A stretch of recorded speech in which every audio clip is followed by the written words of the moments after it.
హరిచరణ్ రావు గారు, అదే విధంగా మొన్ననే నిజామాబాద్ పార్లమెంట్ అభ్యర్థిగా పోటీ చేసి మీ అందరికి ఇప్పుడే ఒక్కసారి గట్టిగా మళ్లీ ధైర్యం ఇచ్చే విధంగా ఉత్తేజితం చేసే విధంగా ప్రసంగించిన పెద్దలు అన్నగారు శ్రీ బాజిరెడ్డి గోవర్ధన్ గారు, అదే విధంగా వేదిక పైన ఆసీనులైన గౌరవనీయులైన స్థానిక నాయకులకు ముఖ్యంగా సోదరులు జలంధర్ గారు, గొల్లపల్లి జెడ్పీటీసీ గారు, నాగం భూమయ్య గారు, అదే మన జెడ్పీటీసీ కతలాపూర్, అశ్విని గారు రాయ్కల్ జెడ్పీటీసీ గారు, ప్రభావతి గారు, ప్రశాంతి గారు, ప్రశాంతి ఇక్కడ ఉన్నారా?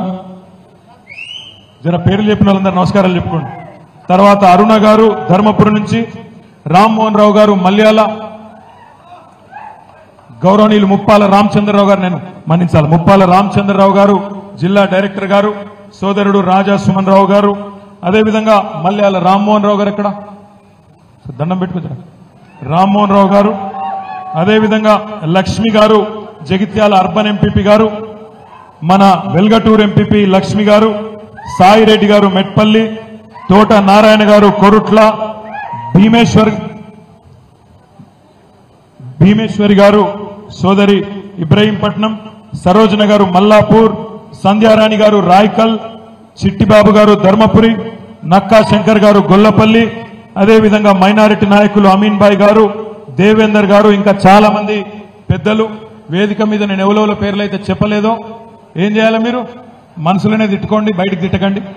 వేదిక ముందున్న మా తమ్ముళ్లకు చెల్లెళ్లకు పేరు పేరున జగిత్యాల జిల్లాలోని వివిధ ప్రాంతాల నుంచి విచ్చేసిన మీ అందరికీ హృదయపూర్వకంగా తల వంచి నమస్కారాలు తెలియజేస్తూ, పత్రికా మిత్రులకు కూడా ప్రత్యేకంగా నమస్కారాలు తెలియజేసుకుంటూ, మరి నేను అనుకున్నా ఇక్కడికి వచ్చినప్పుడు మీరందరూ ఏమన్నా కొద్దిగా డల్లుగుంటారేమో అనుకున్నా, కానీ మీరు మాత్రం మా జగిత్యాలకు పట్టిన శని పోయింది మంచుకున్నట్టు బ్రహ్మాండంగా ఉత్సాహంగా ఉన్న మా తమ్ముళ్లకు చెల్లెళ్లకు పేరు పేరున అందరికీ కూడా హృదయపూర్వకంగా ధన్యవాదాలు. ముఖ్యంగా నాకు ఒకటే అనిపించింది, కొన్ని సందర్భాల్లో కష్టాలు వచ్చినప్పుడే మనుషుల విలువ తెలుస్తుంది. ఇవాళ ఇక్కడున్న నాయకత్వానికి హృదయపూర్వకంగా జగిత్యాల, ముఖ్యంగా జగిత్యాల నియోజకవర్గం నుండి విచ్చేసిన ప్రతి తమ్ముడికి, ప్రతి అన్నకి, ప్రతి చెల్లెకు, ప్రతి అక్కకు నేను శిరస్సు వంచి హృదయపూర్వకంగా ధన్యవాదాలు తెలియజేస్తాను. ఎందుకంటే గాలికి గడ్డపారలు కొట్టుకపోవు, గట్టి నాయకులు కొట్టుకపోరు, గాలికి కొట్టుకపోయేటి గడ్డి పోచలు మాత్రమే. అట్లనే మీ ఎమ్మెల్యే ఒక గడ్డి పోచ లాంటి ఎమ్మెల్యే పోయింది తప్ప గడ్డపారల లాంటి నాయకులు, గట్టిగా ఉన్న నాయకులు మీరెవరు పోలే. ఇవాళ ఒక్క మాట మీరు యాద్ చేసుకోండి, ఇక్కడ గెలిచిన ఎమ్మెల్యే మొన్న మీరు చేస్తే ఎమ్మెల్యే అయింది. ఆయన ఎమ్మెల్యే మీరు చేస్తే అయింది తప్ప మిమ్మల్ని ఆయన తయారు చేయలే. మీరు కష్టపడి వందల వేల మంది కవితక్కతో సహా ఎంతో మంది కష్టపడితే ఒక్కడు ఎమ్మెల్యే అయింది. ఇవాళ ఎమ్మెల్యే దొంగలలో పోయిండు. రేవంత్ రెడ్డి ఇసిరే ఎంగిలి మెతుకుల కోసం ఆశపడిపోయిండు. కుండ వలిగితే వలిగింది కానీ కుక్క బుద్ధి తెలిసింది అన్నారు. గట్ల మీ ఎమ్మెల్యే బుద్ధి ఇవాళ తెలిసొచ్చింది. ఒక్క మాట ఆలోచించండి, అభివృద్ధి కోసం పోయినా అంటుండు. ఏం అభివృద్ధి, ఏం చేస్తా అన్నాడు రేవంత్ రెడ్డి? కేసీఆర్ జగిత్యాల జిల్లా చేస్తే నేను జగిత్యాల జిల్లా రద్దు చేస్తానందుకు పోయినవా? లేదా కేసీఆర్ మెడికల్ కాలేజ్ పెడితే, నర్సింగ్ కాలేజ్ పెడితే దాన్ని రద్దు చేస్తా అంటే పోయినవా? దేనికోసం పోయినావు? కేసీఆర్ 4500 డబుల్ బెడ్రూమ్ ఇల్లు మీ జగిత్యాలలో ఎక్కడ లేదు, రాష్ట్రంలో సిరిసిల్లలో లేదు, సిద్దిపేటలో లేదు, గజ్వేల్లో లేదు, కోరుట్లలో లేదు, ఎక్కడ లేదు. మీ జగిత్యాలలో 4500 డబుల్ బెడ్రూమ్లు కేసీఆర్ ఇస్తే దాన్ని అలా రద్దు చేయమని పోయినవా? దేనికోసం పోయిండు మీ ఎమ్మెల్యే? ఏ అభివృద్ధి ఆశించిపోయిండు? ఒకటే ఒక్క అభివృద్ధి ఆయన ఆశించింది. వాళ్ళ ఇయ్యపోనికి బిల్లులు రావన్నట, ఈయన క్రషర్ ఆగద్దట, అంతే ఏం లేదు. ఆయన సొంత అభివృద్ధి 4 డబ్బులు సంపాదించుకోవాలనే తాపత్రయం తప్ప మీకోసమో ఊర్ల కోసమో జగిత్యాల పట్టణం కోసమో పోలేదు. దయచేసి నేను మిమ్మల్ని కోరేది ఒకటే, మీ వల్ల ఎమ్మెల్యే అయ్యిండు, మీరు చేస్తే ఎమ్మెల్యే అయ్యిండు. నిజంగా రేషం ఉంటే డాక్టర్ సంజయ్, రేవంత్ రెడ్డి, నేను ఒక్కటే అడుగుతున్నా, దమ్ముంటే పదవికి రాజీనామా చేసి తిరిగి ప్రజల దగ్గరికి రా. చెప్తారు నువ్వు చేసింది కరెక్టా కాదా ప్రజలు చెప్తారు. మీకు ఒక 2 విషయాలు నేను చెప్పాలా. మొదటిది ఏంటి అంటే కొంతమంది అంటారు, అన్నా ఆనాడు మనం అధికారం ఉన్నప్పుడు కూడా కాంగ్రెస్ వాళ్ళని చేర్చుకున్నాం కదా, కాబట్టి ఇప్పుడు వాళ్ళు చేసేది కూడా కరెక్టే అని కొంతమంది అక్కడక్కడ కాంగ్రెస్ వాళ్ళు సన్నాయి నొక్కులు నొక్కుతారు. మనం చేసిన దానికి వాళ్ళు చేసిన దానికి తేడా ఏందో మీకు తెలవాలి. ఈ పార్టీ ఫిరాయింపులు ఎవరు చాలు చేసిండ్రో కూడా మీకు తెలవాలి. ఒక్కసారి దయచేసి గతంలో చూడండి. ఈ భారతదేశంలో ఆయారాం గయారాం అనే కల్చర్ అనే సంస్కృతి ఆ విష బీజానికి ఆనాడు మొక్క దొడికింది ఎప్పుడు అంటే ఆనాడు కాంగ్రెస్ ప్రభుత్వం శ్రీమతి ఇందిరాగాంధీ గారు ప్రధానమంత్రిగా ఉన్నప్పుడే హర్యానా రాష్ట్రంలో ఏ ఎమ్మెల్యే గెలిచినా వాళ్ళని గుంజుకునే సంస్కృతికి శ్రీకారం చుట్టిందే కాంగ్రెస్ ప్రభుత్వం. అందుకే భారతదేశంలో అంటారు ఆయారాం గయారాం అనే సంస్కృతిని ఈ దేశ రాజకీయాల్లో తీసుకొచ్చిందే కాంగ్రెస్ పార్టీ. ఆ తర్వాత 2004లో మనతో పొత్తు పెట్టుకున్నారు. పొత్తు పెట్టుకొని మన ఎమ్మెల్యేలు 26 మంది గెలిస్తే ఆనాడు అప్పుడున్న కాంగ్రెస్ నాయకులు అప్పుడున్న కాంగ్రెస్ ప్రభుత్వం మన 10 మంది ఎమ్మెల్యేలను ఆనాడు ఆ పార్టీలో కలుపుకునే ప్రయత్నం చేసింది. చేసిన తర్వాత 2014లో ఈ రాక్షసులతో కొట్లాడి ఇదే కాంగ్రెస్ పార్టీ మెడలు వంచి మీ ఆశీర్వాదంతో తెలంగాణ ప్రజల దయతో ఆనాడు కేసీఆర్ గారి నాయకత్వంలో తెలంగాణ సాధించుకున్నాం. సాధించుకున్న తెలంగాణలో 2014 తర్వాత మీ అందరికీ యాదకుండాలి, ఈ రోజున్న ముఖ్యమంత్రి రేవంత్ రెడ్డి 50 లక్షల రూపాయలతో మన ఎమ్మెల్యేలను కొనుగోలు చేసేందుకు ఆనాడు వచ్చి అడ్డంగా దొరికిపోయి జైలుకు కూడా పోయిన విషయం కూడా మీ అందరికీ కూడా యాదకుండాలి. ఆ రోజు మన ప్రభుత్వాన్ని పడగొట్టే ప్రయత్నం చేస్తే, మన ఎమ్మెల్యేలను పైసలు పెట్టి ఎత్తుకపోయే ప్రయత్నం చేస్తే అగో తెలంగాణ కొత్త రాష్ట్రంగా ఏర్పడ్డా వీళ్ళు నలుపుకోలేకపోతున్నారు. నడపచాతన అయితే లేదు వీళ్లకు పరిపాలన దక్షత లేదు, దమ్ము లేదు, రాజకీయ స్థిరత్వం లేదు అనే పరిస్థితి వస్తే అగో ఆనాడు తెలుగుదేశం పార్టీ బీఎస్పీ పార్టీ ఆ రోజు 3/2 మంది మన పార్టీలో విలీనమైంది. మన పార్టీ ఒక్కొక్కరిని ఎమ్మెల్యేలను తీసుకోలే, రాజ్యాంగబద్ధంగా రాజ్యాంగంలోనే ఉంది.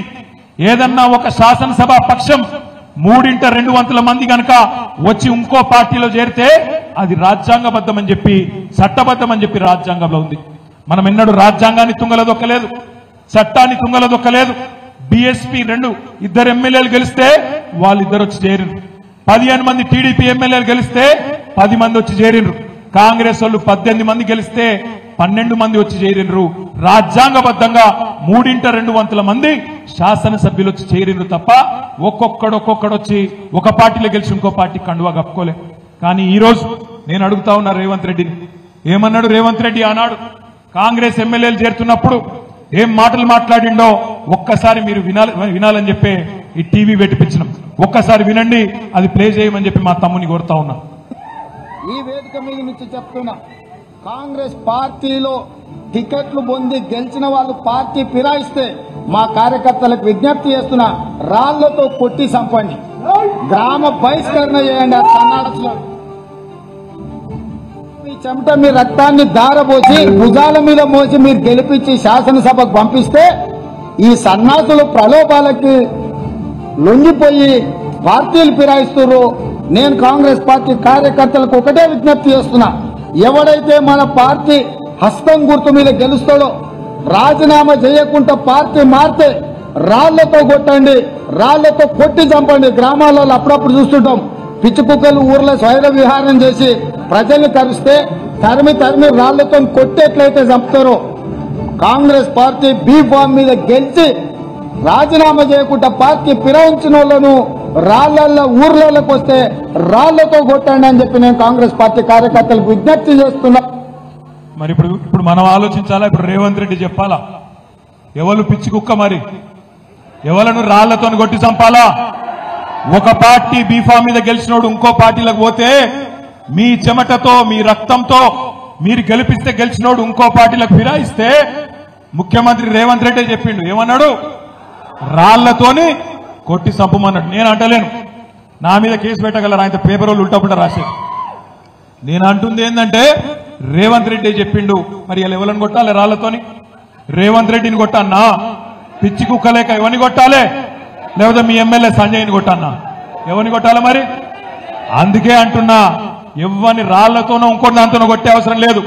రేవంత్ రెడ్డి, నువ్వు మొగోనివైతే, నీకు దమ్ముంటే తీసుకున్న 6 ఎమ్మెల్యేలతో రాజీనామా చేపి ఓట్లతోని కొట్టి ఆ 6 కూడా శాశ్వతంగా రాజకీయ సమాధి చేసే బాధ్యత తెలంగాణ సమాజం తీసుకుంటుందనే మాట నేను విజ్ఞప్తి చేస్తున్నా. రేవంత్ రెడ్డి రెగ్యులర్ గా అంటుంటాడు, మొగోనివైతే ఇది చేయి, మొగోనివైతే అది చేయి. నేను అంటున్నా, రేవంత్ రెడ్డి మొగోనివైతే ఆ 6 రాజీనామా చెప్పి ఎలక్షన్లకు రా, జగిత్యాల ప్రజలు సమాధానం చెప్తారనే మాట నేను విజ్ఞప్తి చేస్తా ఉన్నా. ఇంకొక మాట, ఒక్క రేవంత్ రెడ్డే కాదు, కాంగ్రెస్ వాళ్ళందరూ మాట్లాడిన శుద్ధపూసలు లెక్క. ఇక వాళ్ళ అధ్యక్షుడు, కాబోయే ప్రధానమంత్రి అట, ఇప్పుడు leader of opposition Rahul Gandhi, ఆయనేం మాట్లాడిండు అది కూడా పెడతాను. भाइयों बहनों, अदानी जी और मोदी जी एक हैं। यहां की जो सिंगरेनी की माइंस हैं उनको हम प्राइवेटाइज नहीं होने देंगे।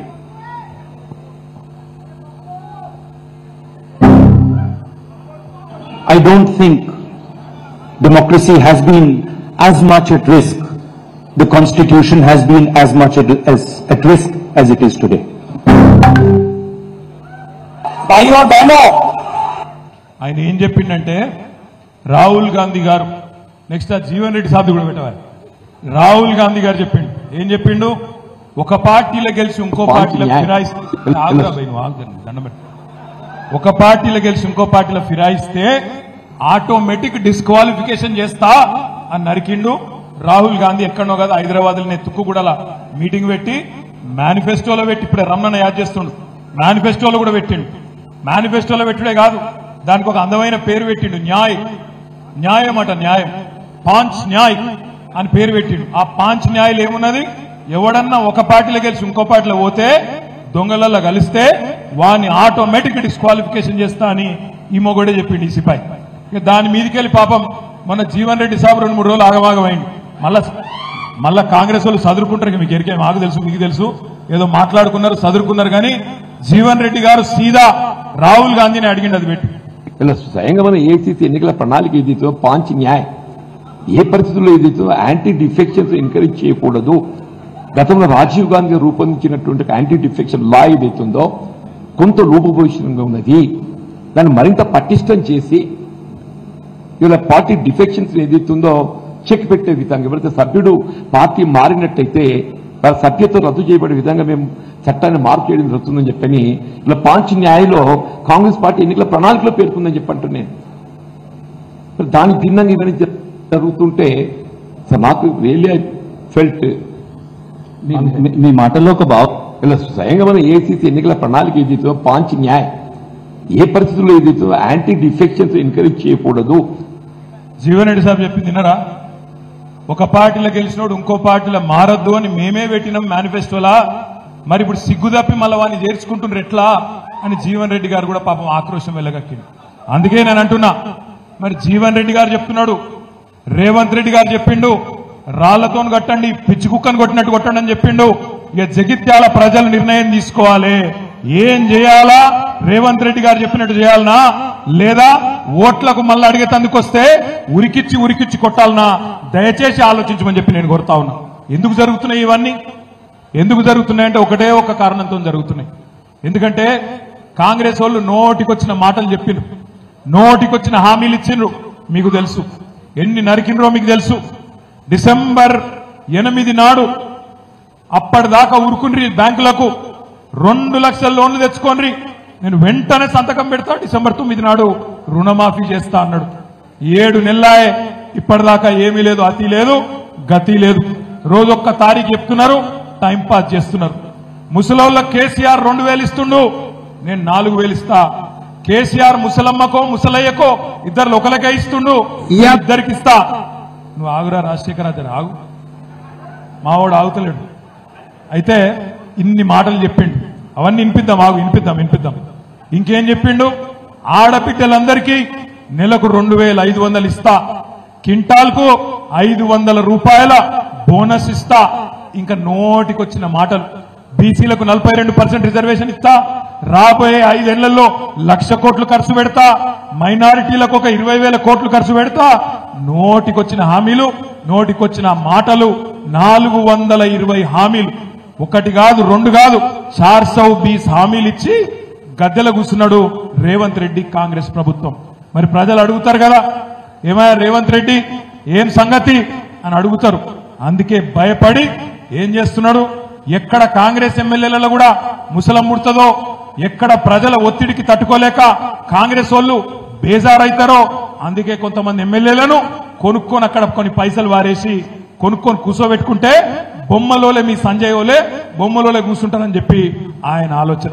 ఒక్కసారి వినండి రేవంత్ రెడ్డి ఏమేం హామీలు ఇచ్చిండు తెలంగాణ ప్రజలకు, ఒక్కసారి వినండి అని చెప్పి నేను కోరుతా ఉన్నా. ఇవాళ రుణమాఫీ చేసిన వాళ్ళందరినీ నేను విజ్ఞప్తి చేస్తున్నా, ఎంబడే బ్యాంకు పోయి 2 లక్షలు తెచ్చుకోండి, డిసెంబర్ 9 నాడు నేను రాగానే మాఫీ చేస్తా. ఇవాళ చంద్రశేఖరరావు ఏమనుకుంటున్నా అంటే రుణమాఫీ చేసిన ఓట్లు నాకు పడతాయని. నేనేం చెప్తున్నా అంటే రుణమాఫీ అయిన వాళ్ళందరూ ఎంబడే పోయి మళ్ళీ 2 లక్షల రుణం తెచ్చుకోరి, డిసెంబర్ 9 నాడు నేను అవి మాఫీ చేస్తా. కాబట్టి రైతులందరికీ నేను విజ్ఞప్తి చేస్తున్నా. ఇప్పుడు రుణమాఫీ అయిందా? రుణమాఫీ డిసెంబర్ 9 నాడు సంతకం పెట్టిండా? మరి దాన్ని దృష్టి మరల్చాలంటే ఏం చేయాలి? ఎమ్మెల్యేలను కొనుక్కోవాలి, గుంజుకపోవాలి, గొర్రెలను బర్రెలను కొన్నట్టు వాళ్ళని కూడా తీసుకుపోయి దొడ్లు కట్టేసుకోవాలి. ఇంకోటి పెట్టుకుంటే 2,000 వస్తుంది, కానీ ఒక్క నెల వాయిదా పడ్డదంటే వచ్చే నెల మేము 4,000 ఇస్తాం. మా అక్కలకు మా పెద్దమ్మలందరికీ నేను చెప్తున్నా, వచ్చే నెల నుంచి ఇంటి కరెంటు బిల్లు కట్టాల్సిన పని లేదు. మీ కరెంటు బిల్లు కాంగ్రెస్ పార్టీ కట్టది. ₹1 కూడా కరెంటు మీకు కట్టాల్సిన పనే లేదు. టీవీ పెట్టుకోవచ్చు, ఫ్యాన్ వేసుకోవచ్చు, మంచిగా బాజాప్తా కరెంటు బిల్లు లేకుండా మీరు గృహలక్ష్మి పథకం కింద మీకు కరెంటు బిల్లు వస్తుంది. ఇప్పుడు తీసుకుంటే 10,000 వస్తుంది రైతు బంధు, కాంగ్రెస్ అధికారంలోకి వస్తే 15,000 వస్తుంది. ఇవాళ రుణం 10,000 పోతే 15, కేసీఆర్ ఉంటే 10,000, నేను వస్తే 15,000. అర్రాసు పాటలెక్కని వచ్చిందా 15,000? అసలు ఆ 10,000 వస్తుందా? మరి ఏం చేయాలి? డైవర్షన్ చేయాలి. డైవర్షన్ చేయాలంటే ఏం చేయాలి? జగిత్యాల ఎమ్మెల్యేలు ఎత్తుకపోవాలి, బాన్సువాడ ఎమ్మెల్యేలు ఎత్తుకపోవాలి, దొడ్లు కట్టేసుకోవాలి, బిల్డప్ ఇవ్వాలి. అది కథ. ఇంకొక మాట, నెలకు 2,500 ఇస్తా అన్నాడు, మహిళలకు ఇచ్చిందా? వచ్చిందా? కరెంటు ఫ్రీ అన్నాడు, ఉంటే కదా ఇచ్చేదందుకు కరెంటు. ఎన్నిసార్లు కట్ అవుతుంది రోజుకు? రోజు కనీసం 10-15 సార్లు కట్ అవుతుందా? మళ్ళా సబ్ స్టేషన్ల కాడ లొల్లైతుందా? మరి దాని నుంచి దృష్టి మళ్ళీ ఇవ్వాలంటే ఏం చేయాలి? మళ్ళీ ఎమ్మెల్యేలను ఎత్తుకపోవాలి. రోజొక్కడు వేయిండు, బీఆర్ఎస్ అయిపోయింది, ఖతం అయిపోయింది, పోయింది, పార్టీ ఖతం అయిపోయింది అని చెప్పి పుకార్లు ఉట్టియాలి. ఆయనకి ఇష్టమైన పత్రికలలో, టీవీలలో బ్రహ్మాండంగా రాపియాలి. నేను అందుకే అంటున్నా, గాలికి గడ్డపారలు కొట్టుకపోవు, నిజమైన గులాబీ దండు ఎక్కడ పోదు. తిరిగి కేసీఆర్ నాయకత్వంలో తప్పకుండా విజృంభిస్తాం. కొంత తాత్కాలికంగా ఒక 2 ఎదురు దెబ్బలు తగిలినాయి. మొన్న 3వ కొట్లాడినాం శాసనసభకు. ఏమైంది? ఆంధ్రప్రదేశ్ చూసిండ్రు మీరు, ఇంకోకాడ చూసిండ్రు, ఏమైంది? 2వసారికి ఎక్కడ ఇబ్బంది అయింది. కానీ ఇక్కడ 2 సార్లు ఎవల పొత్తు అవసరం లేకుండా, ఎవల మద్దతు అవసరం లేకుండా ప్రజల ఆశీర్వాదంతో 2014లో 63 సీట్లు గెలిచినాం, 2018లో 88 సీట్లు గెలిచినాం, 2023లో కూడా 3వ వంతు సీట్లు 39 సీట్లు మీ దయతో, మీ ఆశీర్వాదంతో గెలిచినాం. 14 సీట్లలో కేవలం స్వల్ప తేడాతో 3-4 వేల తేడాతోనే ఓడిపోయినాం. జుక్కల్లో 1100 ఓట్లతో ఓడిపోయినాం, దేవరకద్రలో 1300 ఓట్లతో ఓడిపోయినాం, బోధన్ల 3000, నాగర్ కర్నూలు 5000, ఆదిలాబాద్ లో 3000, కాగజ్ నగర్ లో 3000 ఓట్లతోని స్వల్ప తేడాతోని 14 సీట్లు పోయినాయి.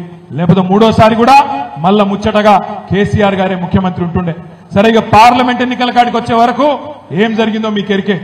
కింద కన్యాకుమారి నుంచి మొదలు పెడితే పైన కాశ్మీర్ దాకా ఒకటే తీరుగా మోడీ కావన్నా మోడీ వద్దా అనే దాని మీద ఎలక్షన్ జరిగింది. దాంతో ఏమైంది? సమాజం నిట్ట నిలువున చీలిపోయింది. కొంతమంది ఎన్డీఏలో ఉండే, కొంతమంది ఇండియా కూటమిలో ఉండే. ఈ 2 కూటమిలో ఉన్నోళ్లకు మోడీ వద్దనుకుంటే ఇండియా కూటమి కోటేసిండ్రు, మోడీ కావాలంటే ఎన్డీఏ కూటమి కోటేసిండ్రు. ఏ కూటమిలో లేనోళ్లకు దురదృష్టవశాత్తు మొన్న కొంత ఇబ్బంది కలిగింది. మీరు చూడండి ఒక్కసారి, కింద కన్యాకుమారి నుంచి చూస్తే కాశ్మీర్ దాకా ఒకటే రీతిన. కేరళలో సిపిఎం పార్టీ ఉంది, అక్కడ లెఫ్ట్ ఫ్రంట్ గవర్నమెంట్ ఉంది.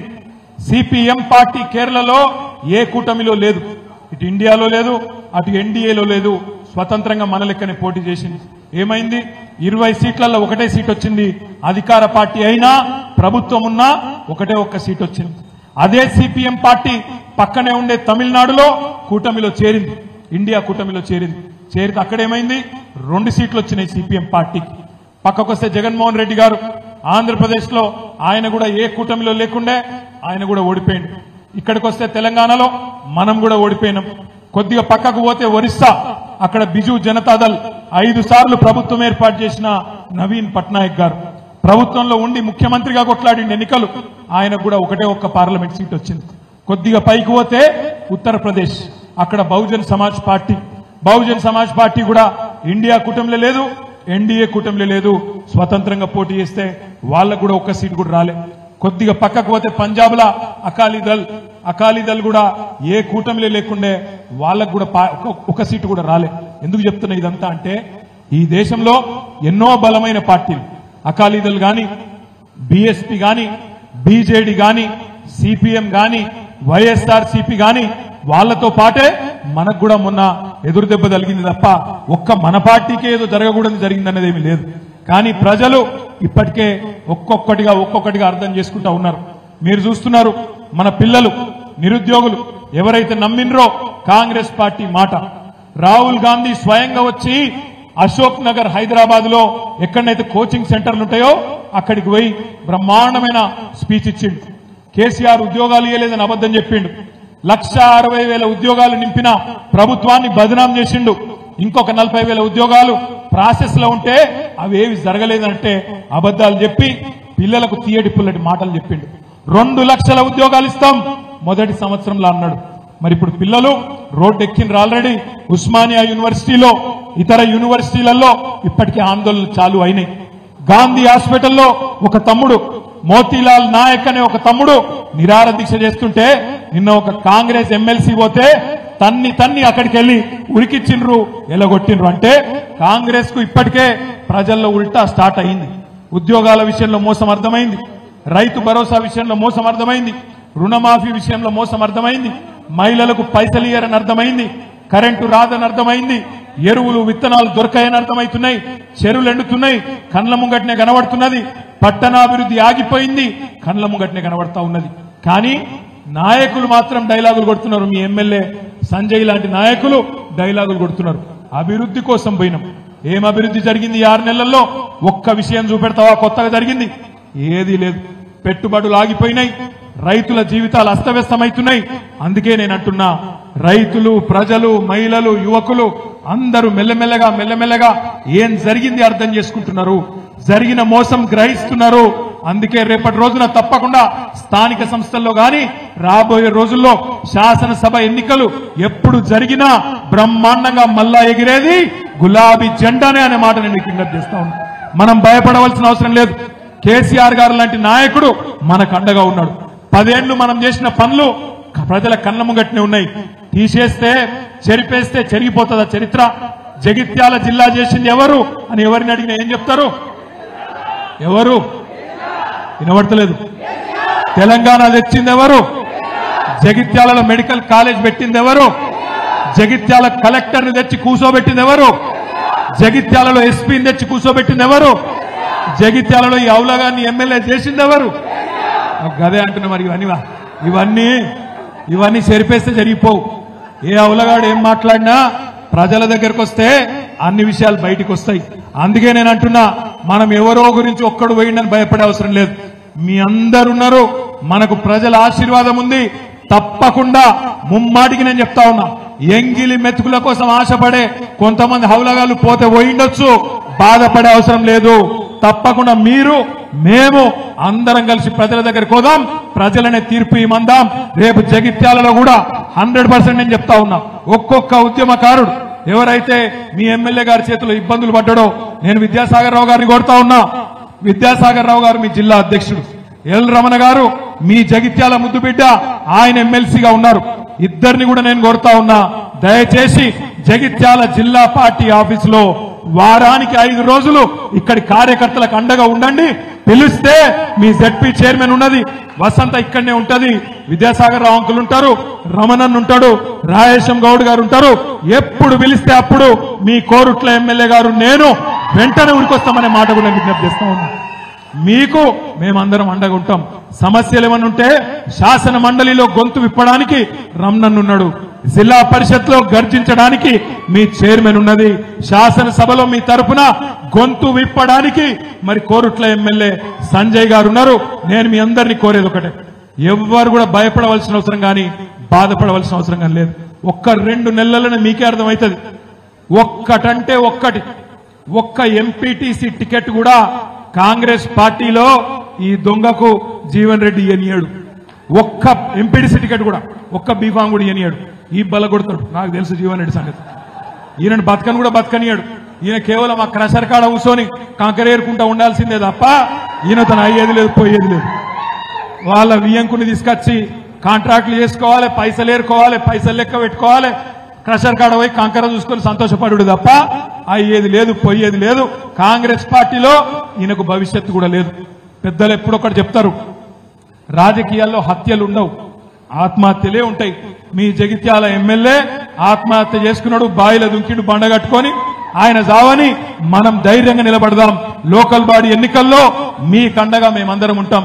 నేను జగిత్యాలలో తప్పకుండా గల్లీ గల్లీ తిరుగుతా, కవితక్క కూడా వస్తుంది, తప్పకుండా తిరుగుతుంది, తప్పకుండా మీ అందరి కండగా ఉంటామని చెప్పి కూడా తెలియజేస్తూ, ఎట్లనైతే కష్టపడి ఎమ్మెల్యేని గెలిపించినామో అంతకంటే డబల్ కష్టం చేద్దాం, వీడిని ఓడించేదాకా తప్పకుండా ఎంబడబడదామనే మాట మళ్ళొకసారి విజ్ఞప్తి చేస్తూ, ఇంతసేపు ఓపికగా ఉన్న మీ అందరికి కూడా ధన్యవాదాలు తెలియజేస్తూ, జై తెలంగాణ, కేసీఆర్ గారి నాయకత్వం.